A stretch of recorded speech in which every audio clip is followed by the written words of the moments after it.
कृष्णाय नमः, माधवाय नमः, गोविंद।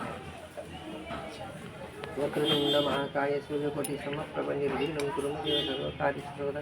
गुरु ब्रह्मा गुरु विष्णु गुरुदेवो महेश्वरा गुरु साक्षात् परब्रह्म तस्मै श्री गुरुवे नमः। ओम गं गणपते नमः। हल्दीं कुंकुम समर्पयामि, हरिदं कुंकुम समर्पयामि, अक्षतं समर्पयामि, गणनाथं गवामहे। ओम गं गणपते नमः।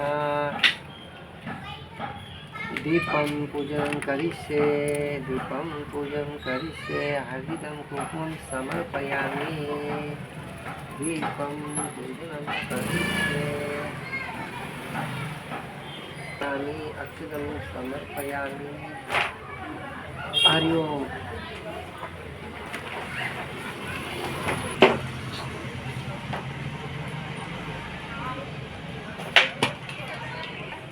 1946 क्रोधीनाम संवत्सर आणि ह्या वर्षाची आषाढामधली अमावस्या म्हणजे दीप अमावस्या आणि खास करून वर्षभर जे आपण दिव्यांची जोपासना करतो किंवा दिवे जे देवापुढे लावले जातात, जे पण दिवे समयी असतील, नंददीप असेल, सर्वांना अशा दिवशी स्वच्छ घसून आणि सुंदर प्रकारे त्यांची तयारी करून आणि आपल्या चौरंगावर पाटावर आसनावर त्यांना ठेवून आणि त्यांची चांगल्या प्रकारे पूजा करायची असते।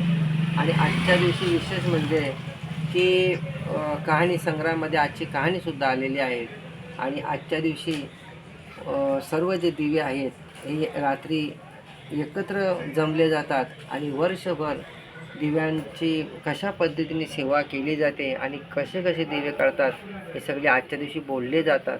म्हणून आजच्या दिवशी दिव्याला लावल्यानंतर त्यांना खडीसाखरेचा नैवेद्य, लाई असेल, काही पण गोड पदार्थ असतील त्यांचा प्रसाद दाखवून आणि त्या दिव्याला प्रार्थना करायची असते का सर्वांना सुख समृद्धी आरोग्य घरामध्ये नांदत राहावा आणि जसा दिव्याचा प्रकाश आहे असा बुद्धीमध्ये प्रकाश हो, आपल्या लक्ष्मीमध्ये प्रकाश पडो, आपल्या जी आपली जी तब्येत आहे त्याच्यामध्ये सुद्धा वाढ हो, दीर्घायुष्य प्राप्त व्हावं अशी सर्व प्रार्थना करून आणि आजचा हा दिवस असा साजरा करावा। आणि जेणेकरून श्रावण महिन्याची जी सुरुवात आहे ती उद्यापासून होत असते, म्हणजे रोज आता आपल्याला दिव्यांची गरज आहे आणि साधू संतांनी हा घाटलेला घाट आहे की चला आपल्याला आषाढ महिन्यातल्या अमावस्येच्या दिवशी संपूर्ण दिव्यांची पूजा केल्यानंतर आणि श्रावणामध्ये दररोज त्या दिव्यांचा आपण वापर करतो।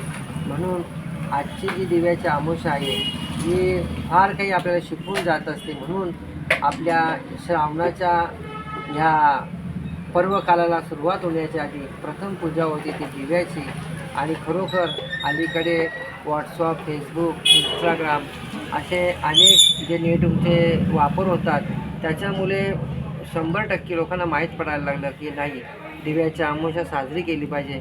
नाहीतर लोकांना एवढंच माहीत होतं की आजची म्हणजे गटारी अमावस्या आणि खाल्लं पिल्लं पाहिजे हेच डोक्यामध्ये, पण आता लोकांना कळायला लागलं की नाही दिव्याची अमावस्या आहे आणि दीप अमावस्या म्हणून साजरी केली जाते। सर्वत्र ठिकाणी लोक आनंदाने सोहळा साजरा करतात। हरि ओम।